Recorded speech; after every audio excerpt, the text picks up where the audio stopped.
Hello दोस्तों, कैसे हैं आप सभी। मैं हरकिरत सिंह स्वागत करता हूं एक बार फिर से केपी कॉलेज के यूट्यूब चैनल पर।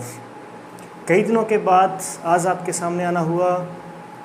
तो चलिए, हमारा जो सिलसिला चल रहा था क्लासों वाला उसको आगे बढ़ाते हैं। और इस सिलसिले के अंदर हमने शुरू किया था भारत की ज्योग्राफी को।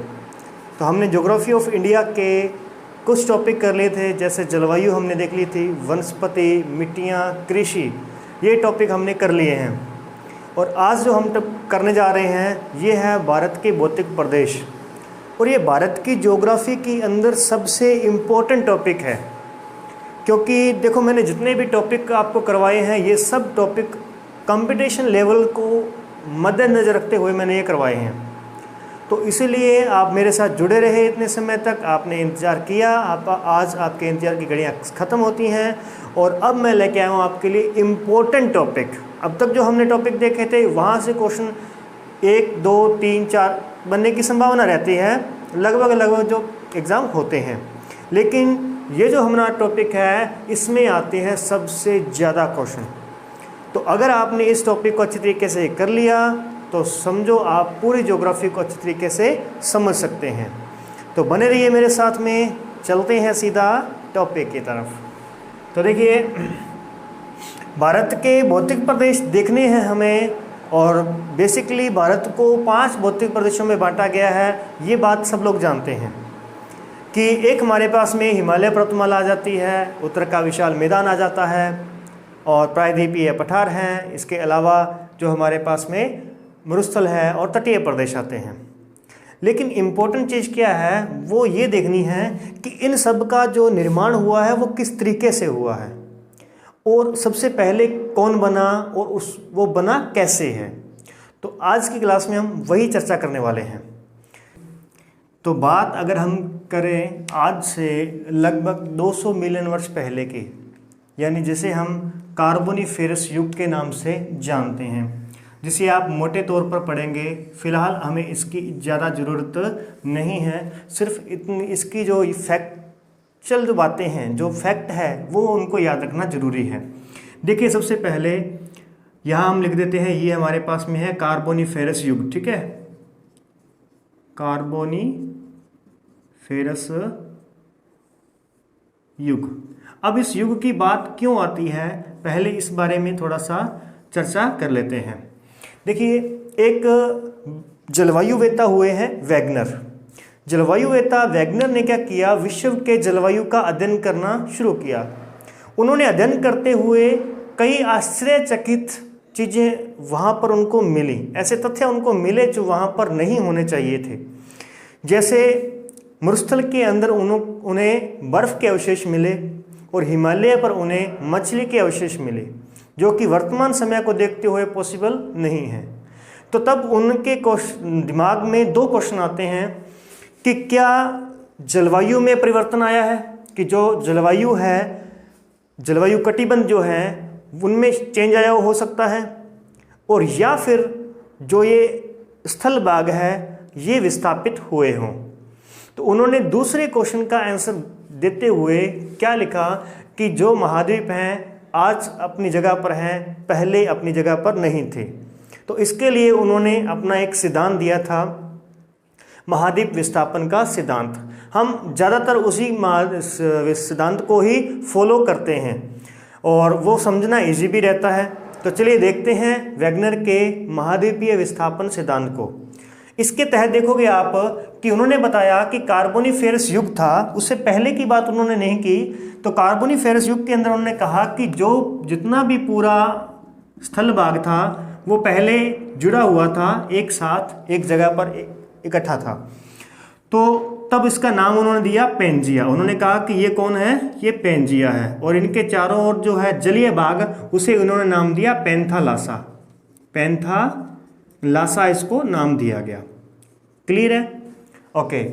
इसके बाद ये कहते हैं कि एक युग आया जो है प्री कैम्ब्रियन युग, ठीक है, प्री कैम्ब्रियन युग। कैम्ब्रियन युग यहाँ पर आता है। तो इस प्री कैम्ब्रियन युग के अंदर वो बताते हैं कि ये जो महाद्वीपीय हिस्सा था ये क्या हुआ, 2 हिस्सों में टूटा। ये 2 हिस्सों में टूट करके अलग हो गया और उसको उन्होंने नाम दिया कि जो ऊपर का जो हिस्सा है, बाहर तो वही पेंथालासा है, जो ऊपर का हिस्सा है उसे इन्होंने नाम दिया अंगारा लैंड, अंगारा लैंड, और नीचे का जो हिस्सा है इसको नाम दिया गोंडवाना लैंड, गोंडवाना लैंड इन्होंने इसको नाम दिया। और इसके बीच में जो खाली रिक्त स्थान है, यहाँ पर आ गया पानी और इसे नाम दिया गया टेथिस सागर, टेथिस सागर इसको नाम दिया गया। ओके, इसके बाद क्या कहते हैं, इसके बाद की कंडीशन को हम फिर से देखते हैं। तो इसके बाद वो कहते हैं कि जो ऊपर का जो हिस्सा था अंगारा लैंड, वो अलग अलग हिस्सों में टूट गया, जिसमें से एक बन गया यूरेशिया और एक रह गया उत्तरी अमेरिका, यूरेशिया उत्तरी अमेरिका। और जो दूसरा है नीचे वाला हिस्सा वो अलग भागों में टूट गया और उसमें भी जब हम देखते हैं तो कुछ इस प्रकार के आपको महाद्वीपों देखने को मिलेंगे। ठीक है, ये हिस्सा। तो इस प्रकार से उन्होंने कहा कि जो ऊपर का हिस्सा है जो अंगारा लैंड है उससे अलग महाद्वीप बन गए, उत्तरी के महाद्वीप बन गए और दूसरे से अलग महाद्वीप बन गए। कौन कौन से महाद्वीप बनेंगे इनको आगे देखते हैं, फिलहाल ये देखिएगा। यानी इसका विभाजन इस प्रकार से हो गया और इनकी जगह पर अगर अपन सेटल करते हैं आज के महाद्वीपों को तो हमें यहाँ पे मिलता है एशिया और यहाँ मिलता है अफ्रीका, उत्तरी अमेरिका, दक्षिण अमेरिका, उसके बाद में आ जाएंगे अंटार्कटिका, यूरोप और ऑस्ट्रेलिया। ये 7 महाद्वीप उन्होंने मुख्य प्लेटें बताई कि ये 7 टुकड़ों में इस प्रकार से विभाजित हुआ है। 7 की बजाय 6 ही हो जाएगा क्योंकि ये यूरेशिया जो है वो एक साथ थे दोनों के दोनों। अब इसी बीच हमें सिर्फ पहुंचना कहाँ है, भारत पे पहुंचना है, इसलिए हम उसी को लेके चलते हैं। तो उन्होंने जो बताया कि जो भारतीय प्लेट है ना वो इस एरिया से यहाँ से विस्थापित हुई है। भारतीय जो प्लेट है वो इस क्षेत्र से विस्थापित होती है। ये क्षेत्र जो है, ये जो प्लेट है ये भारतीय प्लेट है जो कि अफ्रीका महाद्वीप के दक्षिण में और अंटार्कटिका ऑस्ट्रेलिया के बीच में स्थित थी। और यहाँ से इस प्लेट का जो विस्थापन शुरू हुआ है, यहाँ से इस प्लेट का विस्थापन शुरू हुआ और जो कि वर्तमान समय में एशिया के साथ में टच करता है। तो ठीक है, इस प्रकार से उन्होंने ये सिद्धांत दिया। अब इस सिद्धांत के अंदर ही जब ये विस्थापन हो रहा है, इसी विस्थापन के दौरान ही हम अपने भौतिक प्रदेशों के बारे में जानेंगे। तो देखिए, पहली कंडीशन आप ये देख लेना कि ये महाद्वीप इस प्रकार से हमने बना दिए हैं और बड़ा छोटा महाद्वीप कौन सा है इसे आप देख भी सकते हैं, बाकी मैं इसके लिए अलग से वीडियो लेके आऊँगा। फिलहाल हम चलते हैं इंडियन प्लेट की तरफ। इंडियन प्लेट जो है ये आगे बढ़ रही है और इसके बाद इनका समय आता है यहाँ पे। इंडियन प्लेट अब इस एरिया में आ चुकी है। जैसा कि आप प्रैक्टिकली अगर देखें कि एक टब में पानी लें और उस पानी के ऊपर एक थाली को सजाएं, एक थाली को सजाएं पानी के ऊपर, तो आप देखेंगे कि वो पानी के ऊपर तैर रही है। और कुछ देर बाद आप ऐसे करें कि उसके अंदर छेद कर दें, उसमें छेद कर दें, लेकिन घर वालों से बच कर के छेद करना, कहीं आपके पड़ ना जाए, है ना। तो देखिए, अब आपने जब छेद किया तो आपने देखा कि पानी भरना शुरू हो चुका है। सेम एज टी यहाँ पे क्या होता है, ये फॉलो करता है कि यहाँ पर जब प्लेट यहाँ पर आती है तो इस क्षेत्र में आने के बाद में नीचे का जो सीमा है, यानी ऊपर सियाल होती है, सीमा होती है, नीफे होती है, ये 3 परतें होती हैं। तो जो महाद्वीप होते हैं वो सियाल के बने होते हैं। तो सीमा से क्या हो रहा था, यहाँ पे समुद्र के अंदर ज्वालामुखी उद्गार हो रहे थे। तो ज्वालामुखी उद्गार हो रहे थे और जैसे ये प्लेट हमारी उस क्षेत्र में आती है तो ज्वालामुखी उद्गार की वजह से इंडियन प्लेट में क्या हो जाता है, छेद हो जाता है। और छेद होने के बाद में वो सारा ज्वालामुखी जो है वो उसमें से निकलने वाला जो लावा है वो सारा का सारा उस प्लेट के ऊपर जमा हो जाता है और प्लेट जो है वो अपनी गति से आगे बढ़ती चली जाती है। और इसका मतलब अब हमने यहाँ पे क्या कर लिया है, लावा को एकत्रित कर लिया है, लावा को इकट्ठा कर लिया है। यानी यहाँ पे क्या हुए, ज्वालामुखी के उद्गार हुए, ज्वालामुखी उद्गार यहाँ पे होता है। क्लियर, ठीक है। इसके बाद देखिए जरा, अब हम जाएंगे यहाँ इस स्थिति में जब ये इंडियन प्लेट जो है यहाँ पर जाकर के टकराएगी। जब यहाँ पर जाकर के टकराती है तो जैसे आपने देखा है कि एक ट्रक हमारे पास में खड़ा है और दूसरी गाड़ी उसमें आकर के टकरा रही है, छोटी गाड़ी आकर के उसमें टकरा रही है, तो होगा क्या कि ये जो गाड़ी है ये ट्रक के नीचे की ओर धंस जाएगी, नीचे घुस जाएगी उसके, और नीचे घुस जाएगी तो पीछे से थोड़ी सी ऊंची भी उठ जाएगी। आगे गई जब उस इतनी स्पीड थी कि वो उसके अंदर ही चलेगी तो पीछे के टायर ऊपर उठ जाते हैं थोड़े से। ऐसा ही इसके साथ में होता है इंडियन प्लेट के साथ में कि वो भी इस प्रकार से ऊपर उड़ जाती है। यानी ये गाड़ी आई और यहाँ पे टकराई और ऊपर उठ गई। यानी ये कौन सा पोर्शन है, ये एशिया है, और ये जो पोर्शन है ये कौन है, भारत है। हम बेसिकली इसको फिलहाल भारत ही नाम दे रहे हैं, आगे जाकर हम इसको चेंज करेंगे। तो यहाँ पर क्या हो रहा है, एशिया प्लेट के नीचे जा रही है, वो सबडक्शन हो रहा है। यहाँ पे क्या हो रहा है, इसका इस प्लेट का यहाँ पे सबडक्शन हो रहा है, यानी क्षेपण हो रहा है। इसे क्षेपण कहते हैं ज्योग्राफिकल लैंग्वेज के अंदर। अब जब क्षेपण होगा तो ध्यान रखिएगा, ये प्लेटें जो है ये सियाल से बनी हुई इस प्लेटें हैं और इसके नीचे सीमा है। जब ये सीमा की ओर धसेगी तो सीमा जो है वो थोड़ी, उसमें टेम्परेचर ज़्यादा है, इस क्षेत्र में टेम्परेचर ज़्यादा है, जिस वजह से ये प्लेट गलना शुरू होगी। जैसे ये प्लेट गलना शुरू होगी तो कई क्षेत्र ऐसे होते हैं जहाँ पर क्षेपण के बाद में ज्वालामुखी उद्गार होते हैं। हालांकि यहाँ पर ऐसी कंडीशन नहीं देखने को मिली। यहाँ पे जो कंडीशन देखने को मिली वो इस प्रकार की थी कि जैसे ही ये दोनों प्लेटें आपस में टकराती हैं तो बीच में इनके क्या आता है, टेथिस सागर। क्योंकि हमने यहाँ पे देखा था अंगारा लैंड और गोंडवाना लैंड के बीच में क्या है, टेथिस सागर है। तो एशिया तो अंगारा लैंड से बनी हुई है और भारत की जो प्लेट है वो गोंडवाना लैंड से बनी हुई है। तो जब ये टकराएगी तो बीच में तो होगा टेथिस सागर। तो वो टेथिस सागर जो है वो संकुचन के कारण जो है वो ऊपर की ओर उठेगा और जिस वजह से टकराव की गति और समय पर इसका क्या हो जाएगा, इस प्रकार से इसकी बनावट बन जाएगी। और जब ये टेथिस सागर ऊपर उठ रहा है, जैसे आपने एक यहाँ पानी भरा, इसके अंदर हाथों में पानी लिया और पानी को ऊपर उठाया, ऊपर उठाने के बाद जब ऐसे करोगे, बीच में से पानी को ऐसे उड़ेलोगे तो पानी क्या हो जाएगा, साइडों में उतर जाएगा। तो यानी यहाँ से पानी ने उतरना क्या कर दिया, शुरू कर दिया। तो दूसरे नंबर पे हमारे पास जो आती है कंडीशन, यानी इस यहाँ पर हमने क्या देखा, टकराव। यहाँ हमने क्या देखा है, टकराव देखा है। इन बातों को नोट करते रहिएगा। टकराव देखा और टकराव के बाद में आप देखेंगे कि इस क्षेत्र में जहां इसका क्षेपण हुआ था उस एरिया में यहाँ पे गर्त बन चुका है। यहाँ पे क्या बन चुका है, हमारे पास में एक गर्त बन चुका है। इस गर्त को अब होगा क्या, सॉरी इस क्षेत्र में नहीं, यहाँ तो क्या है, हिमालय बना है ना, हिमालय के जस्ट आगे वाला जो क्षेत्र है, हिमालय का जस्ट आगे वाला जो क्षेत्र है वहाँ पर बनेगा गर्त। एक बार दोबारा से मैं आपको बताता हूँ इसके बारे में। ये देखिए हमारे पास में एशियाई प्लेट है, ये एशियाई प्लेट, और यहाँ से आ रही है इंडियन प्लेट। अब इंडियन प्लेट जब इससे टकराएगी तो हम इसको एक बार पीछे शो कर देते हैं। हालांकि टकरा चुकी है, टकराने के बाद ही यहाँ पे क्या हो रहा है, टेथिस सागर का संकुचन हो रहा है। तो इस प्रकार से अब जब टकराई थी तो आपको मैंने बताया था कि आगे से वो नीचे धसेगी। जब नीचे धसेगी तो यहाँ पे क्या बनेगा, गर्त बनेगा। इस एरिया में क्या बन जाएगा, यहाँ पे गर्त बन जाएगा। और यहाँ से जो पानी नीचे उतरेगा वो नदियों का रूप ले लेगा, और जब वो नदियों का रूप लेगा तो अपने साथ में मिट्टी का क्या करेगा, अपर्दन करेगा, और अपर्दन करके इस गर्त को क्या कर देगा, वो मिट्टी से भर देगा।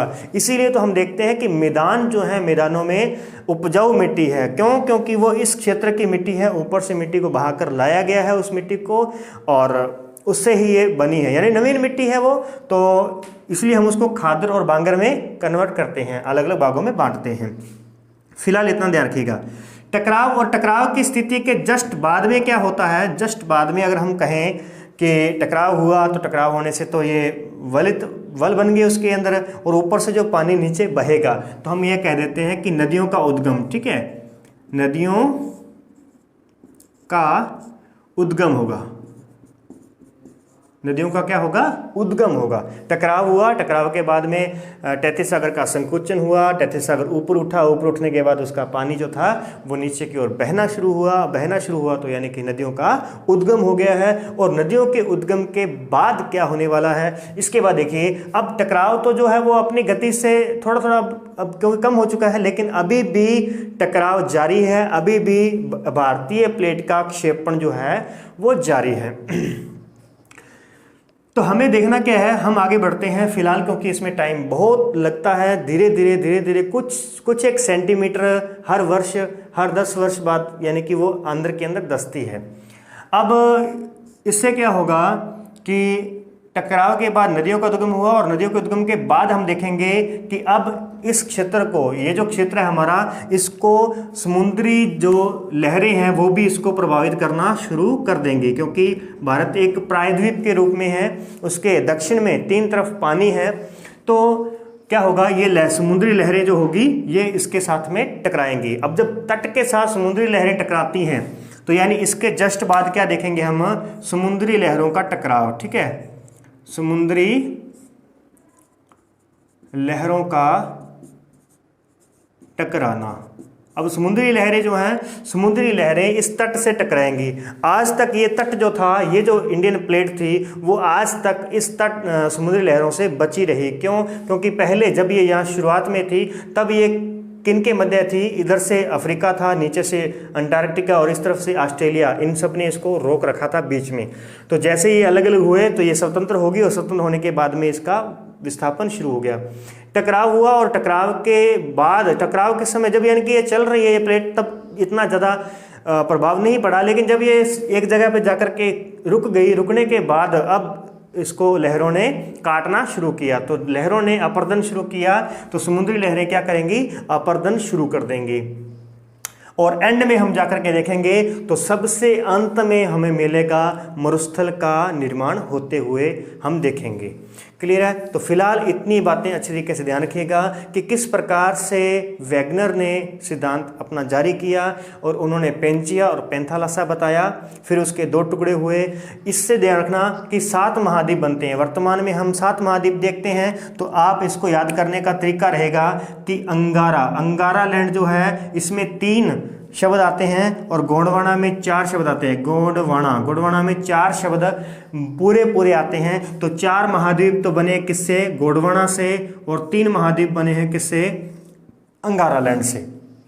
क्लियर है? और 3 इसमें भी अगर हम देखें तो एक छोटा पॉइंट है अंगारा, यानी कि इणय की यहाँ पे बिंदी बन रही है, और ऐसा ही यहाँ पे भी इणय बन रहा है हमारे पास में गोंडवाना। ठीक है, इणय। तो इसमें हम कह देंगे इसका उपविभाजन भी हुआ है। ऊपर अगर देखें अंगारा लैंड, तो अंगारा लैंड के उपविभाजन कौन सा है, तो ग्रीनलैंड जो है अलग से द्वीप है, तो वो भी 3 टुकड़ों के बजाय एक एक्स्ट्रा और हुआ। और ऐसे ही जब दक्षिण में देखते हैं तो दक्षिण में ये इणय जो है ये किसको शो करता है, तो ये शो करता है भारत को, भारतीय प्लेट को, जिसे हम कहते हैं भारतीय उपमहाद्वीप। जिसे हम क्या कहते हैं, भारतीय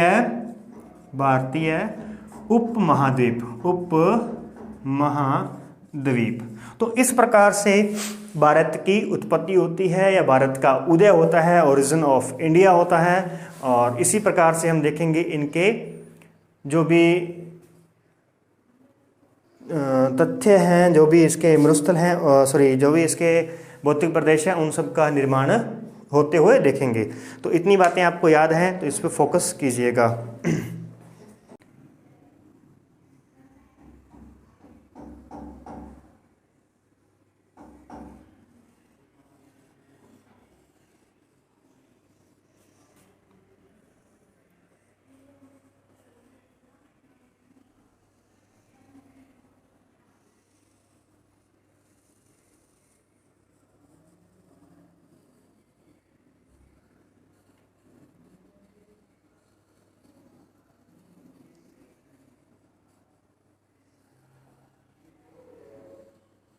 तो देखिए ये हमारे पास आ चुका है इंडिया। तो भारत का मैप बन चुका है। अब हम डिस्ट्रीब्यूट कर देते हैं इनके सभी भौतिक प्रदेशों को। तो सबसे पहले देखो सबसे पहले निर्माण किसका हुआ है। तो पहले तो हम देखते हैं कि भारत के भौतिक प्रदेश है कौन कौन से।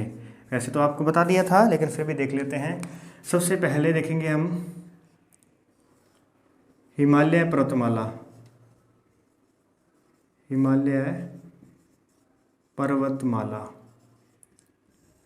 उसके बाद में दूसरा हम देखते हैं उत्तर का विशाल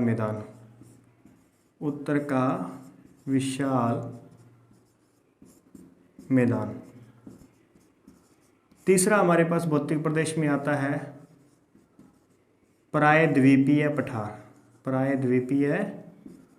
पठार। 4 नंबर पे बात करें तो आएगा हमारे पास में मरुस्थलीय प्रदेश। और 5वां है तटीय एवं द्वीपीय प्रदेश। तो ये चार हमारे पास 5 भारत के भौतिक प्रदेश आ चुके हैं। ठीक है, ये तो हो गए भौतिक प्रदेशों के नाम।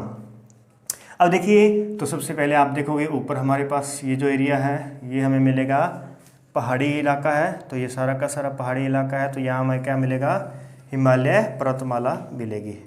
ठीक है, ये इस प्रकार से ये होगी हिमालय पर्वतमाला।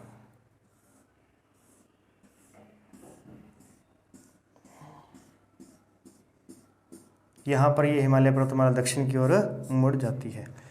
इसके बाद देखिए, तो ये जो क्षेत्र है यहाँ का, ये क्षेत्र है हमारे पास मरुस्थल का।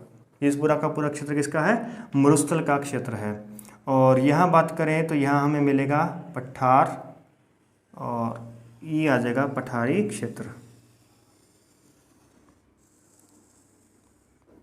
ये हो गया पठार, और बीच में जो एरिया बच गया हमारे पास वो आ चुके हैं मैदान। ठीक है, और यहाँ पर भी कुछ पठार है, उसी पठार का हिस्सा है, इस पठार का ही ये हिस्सा है। और दोनों अलग अलग क्यों दिख रहे हैं इसके बारे में भी हम आगे जानेंगे।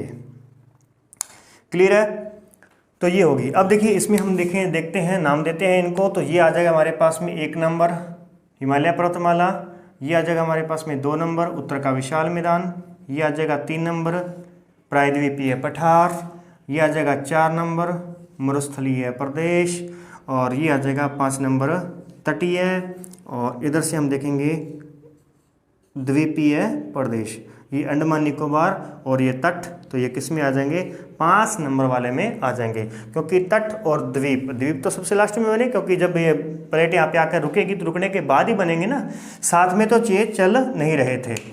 ठीक है, तो ये बन गए अपने पास में भौतिक प्रदेश। अब हम इसमें देख लेते हैं कि ये जो हिस्सा है, ये जो भारत का जो हिस्सा है, इसे हमने नाम दिया, ये जो प्लेट आई है इसे हम कहते हैं भारतीय उपमहाद्वीप। भारतीय उपमहाद्वीप।